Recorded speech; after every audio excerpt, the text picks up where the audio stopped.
Alright, so this picture should symbolize everything, whether it's sexual Avengers Endgame in the bedroom between Sony and Marvel. Maybe change that quote from Professor Hulk around to "I see this as an absolute win" to "I see this as an absolute nut."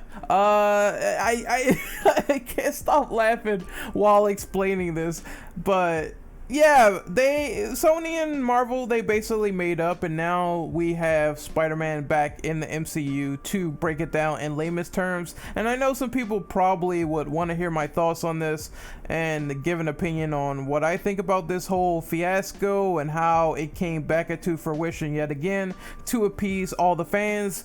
Obviously, first and foremost, the first thing I'm going to think is, why wasn't this proposed in the first place? We had all this turmoil, all this drama. It really does like sort of create that paradigm where people probably do believe that this was fabricated to see if people cared about Spider-Man leaving the MCU in the first place. You know what I mean? I think that could have been kept behind the scenes, but then again, you know how you have reporters these days. You know how a secret really can't be kept in 2019. So I sort of expected this to leak out, and I sort of expected this to happen in the first place, regardless of them not proposing this deal in the first place. So the new deal, let's just go over it in layman's terms, because I really don't care about all these boardroom meetings, all this sort of fucking jargon about how they got Spider-Man back in the first place. Let's just focus on the real focal points here. From what I could gather, and I don't want to bore you guys with all the boring business talk, the boardroom meetings, etc., but it's really important to illustrate. What I can gather is that Disney wanted a 50-50 split as opposed to the 5% they were already getting. Obviously, companies are going to company. They're going to figure, well, we already kind of own Spider-Man anyway as an intellectual property. We just don't own his film rights, fam. So what we want is a 50-50 split, and you know Sony was going to say no. You know they were not going to let go of the last vestige of Spider-Man that they had. There was no way in hell, no freaking way that they were going to accept that deal. Now, there was also fallacies on Sony's behalf. I am not really keen about their Spider-Man less Spider-Verse. I am not really keen on them rebooting Spider-Man, because honestly, the last time they rebooted Spider-Man, it really wasn't that great with the Amazing Spider-Man 2. So I'm like, yeah, I don't know how this is gonna go in terms of creative for Sony, and I don't know how this is gonna go in terms of Disney being greedy and becoming a monopoly and trying to own that character so much to the point where they can't let another company do their own thing with that intellectual property. But I can understand the hustle on both sides of the spectrum. I can understand Sony saying, hey, I don't really think we're gonna give this up to you guys that easily. No way. We need to rework a deal. I can also understand Disney saying, hey, we just want this dude back and we want to make all the money that we possibly can off of it. Companies are going to company. This is all a power play. Every company is in it to make the most money possible, and they want to have the most creative rights possible over said character. So they had a little bit of a spat. They had a little bit of a family domestic problem, and they settled it with, I don't know, radioactive semen from Spider-Man Reign, because I'm bringing back those horror PTSD flashbacks in your mind. And these two companies are jackasses, and they can't settle things like normal people. Instead, they need fucking other people to settle their differences for them. Now Spider-Man is back in the MCU, and the new deal is essentially Disney gets a increased percentage. So it went from 5% to 25%, while Sony owns like 75% in equity rights. And I think they are also co-producing the movie. They have to basically budge into their initial budget, and they have to produce the new Spider-Man movie on their own. And this new movie is coming out on July 16th, 2021. This is essentially Spider-Man 3 for the MCU, and I think that had to happen because because if you aren't well aware, Spider-Man Far From Home did end on a cliffhanger. I'm sorry, spoiler for that movie. It's already out on digital. It's already out if you've already seen it before, so you know the deal. There's going to be spoilers here, but Spider-Man Far From Home did end on a cliffhanger where Spider-Man has been exposed to the public with his identity by Mysterio. Mysterio revealed to the entire world that Peter Parker is Spider-Man, and now he's on the run. And I did illustrate this before. This has been something that has happened in Spectacular Spider-Man, so it's really not anything uncommon. It also happened in the comics before. Spider-Man's identity is now in the public eye, and now he is a fugitive on the run. So I wonder how they're going to implement that. Now Spider-Man has less help from people. Now Spider-Man is on the run, and maybe he's being hunted. Maybe those people that threaten Spider-Man's life, like Mac Gargan in the prison when he had that whole scene with Vulture and he said, hey, I want to cave this guy's head in, maybe take his head off. Now he has the opportunity to do that. Now Vulture really can't protect him unless he decides to get out of prison and aid Spider-Man somehow. I don't know how, but there's going to be people gunning for Peter Parker's throat in this, and I think I heard some interesting speculation and theories as to why they can incorporate new villains like Kraven hunting down Spider-Man and maybe making something awesome from that. I don't know how it's gonna go, but I think this is a decision that works for all people. I think that Disney will now have accountability held against them in case they get greedy again and Sony wants to take the reins, because they only have deals for like 2 more movies. That's it. I think they're being tested here. I think Sony is not dumb. They want to see what happens while also doing their own Spider-Verse. That's why Feige's like, okay, it's cool these guys are doing their own thing. I think that's what they want to do, so let them do their own Spider-Verse. But I'm still so iffy if they do get those rights back. How will they introduce a new Spider-Man in there that will be compelling and entertaining? Maybe they should draw from the well and they should see, hey, Insomniac Spider-Man was great, maybe we should replicate that where he's older, where he has, like, you know, chips on the shoulder, you know. And I think it's time for them to fully realize that some of the stuff that they tried to do with Spider-Man before, with going in deep with his origin story, has already been covered in other Spider-Man movies. Now we don't have to deal with Spider-Man being in school anymore.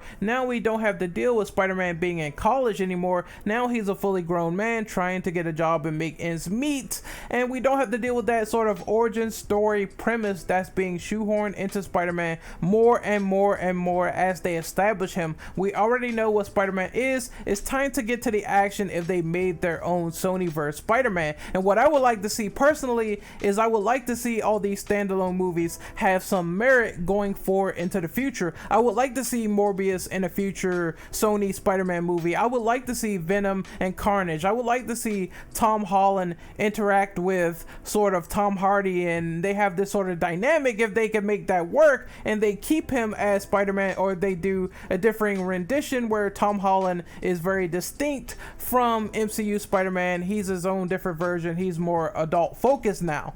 I would love to see that, but I don't know what direction they're going to take with this. I just don't want their standalone movies to be all for naught if they decide to introduce a new Spider-Man into Sony's Spider-Verse. They failed with the Sinister Six, so that would be a great idea to sort of re-implement into the table. Instead of them being like a backpack gallery like they were in The Amazing Spider-Man, actually make them fully fleshed out, fully realized characters, just like Insomniac Spider-Man was with certain characters like Dr. Octavius. He was well-rounded, and I think if they did that with all 6 of the characters in the Sinister Six, it would make for a badass moment of them actually righting the wrongs of the past with The Amazing Spider-Man 2.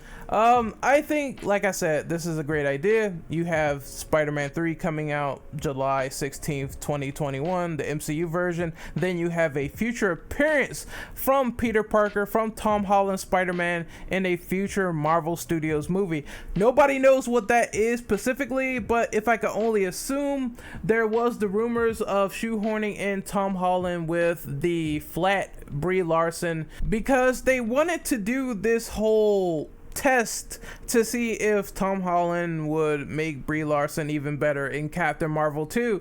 I think that's not really the best idea. I think Midnight's Edge said it best. Don't really blow your last opportunity to use Spider-Man in a movie where he is a side character trying to make a character that is not really well received, that is not really fleshed out, that really didn't have her, humble pie just yet as a relatable character. I think that would be a bad decision, trying to make a good character make a bad character look good in a movie. I think they should probably just do Spider-Man 4 or some big crossover event where it carries into like maybe New Avengers or something. Do something like that where he's like part of New Avengers for a while and then he says fuck it and then he goes back on his own again. I think that would be great for a crossover, having Spider-Man lead the charge to some extent and just getting bored with it and going back to his friendly neighborhood routine. I think that, like I said, this is good news for everyone. I think MCU fans will be happy that they're finally getting their conclusion to Spider-Man Far From Home, and I think that the Sony people, they will be happy that this Spider-Man Less Spider-Verse will be continuing, and also it will probably get a new reboot down the line if Disney gets more greedy and they want more, and Sony's like, no, we have these contracts in place, 2 more movies and that's it. Now we finally get Spider-Man rights back and you guys have to bite the dust. Anyway, I hope this turns out well creatively. I heard that Tom Holland was at the meeting table trying to coerce Disney and Sony to make this deal, to make this new deal even better and make them agree on it. Tom Holland is great. I don't care what anyone says. I think he is a great person. I think he is a really, really good Spider-Man. I just think that he could have been utilized even better. He was basically put under the shadow of Tony Stark for a while, and I hope that changes with the 3rd Spider-Man movie so people won't be calling him Iron Boy. He'll be mostly on his own. He's growing into his own character, as we saw during the events of Far From Home where Tony's not there. He's actually intelligent enough to make his own suit.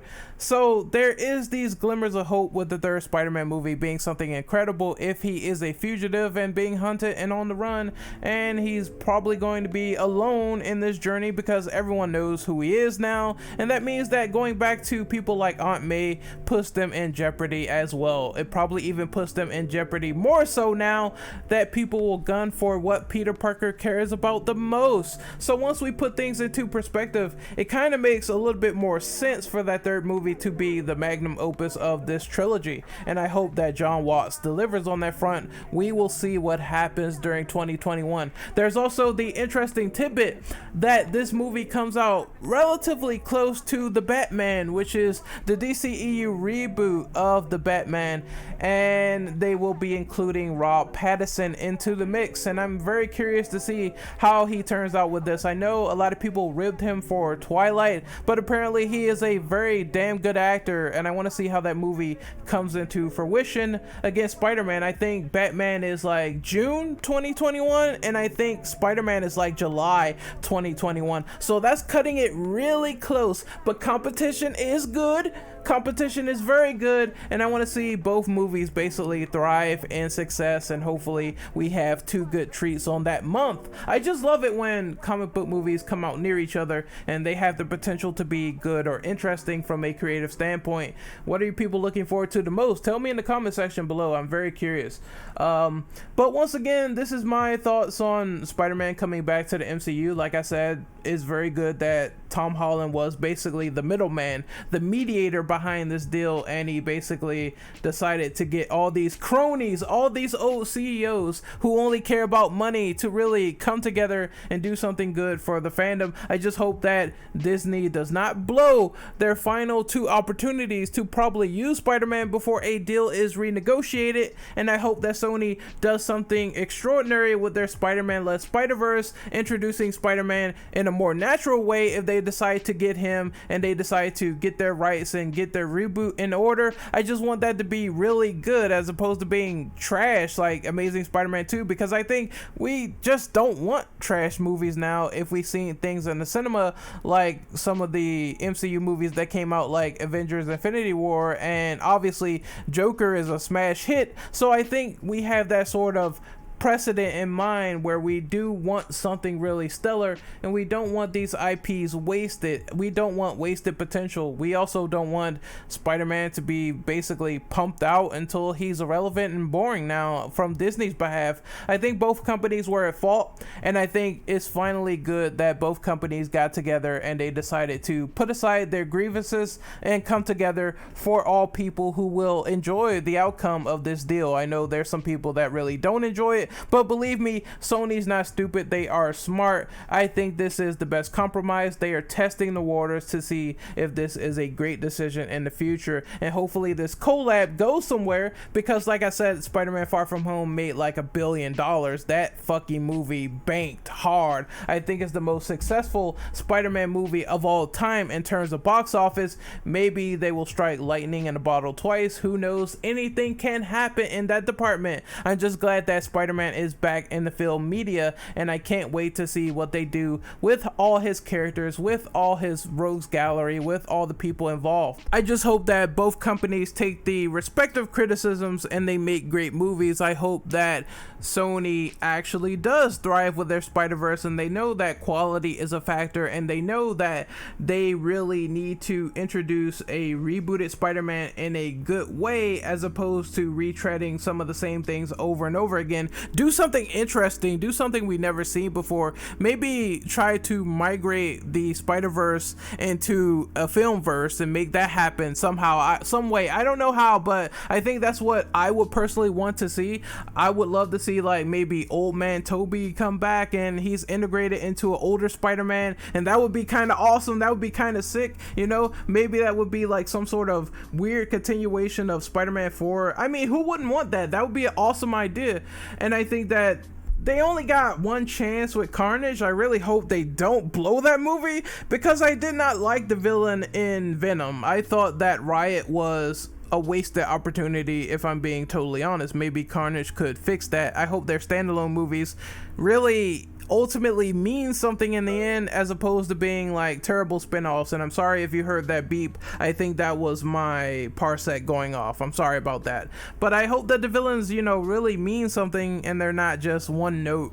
And because we have Joker out there nowadays, I really fear for Mobius, dude. I'm not going to lie. I really fear for that movie. At the same time, I hope on the other side of the spectrum that Disney really listens and they decide to really make Spider-Man fully integrated into his own character. They have the chops, they have the tools, they have Tom Holland, they have the charisma. They just need to make the third movie something that is ultimately spectacular, that leads to this point and finally culminate into something good. And I hope they don't blow their other opportunity by shoehorning in Spider-Man with a terrible character in another movie. Like I said, do some new Avengers stuff, maybe set him up with someone that's more interesting than just Captain Marvel in the MCU, because like I said, she is a character with a lot of faults story wise.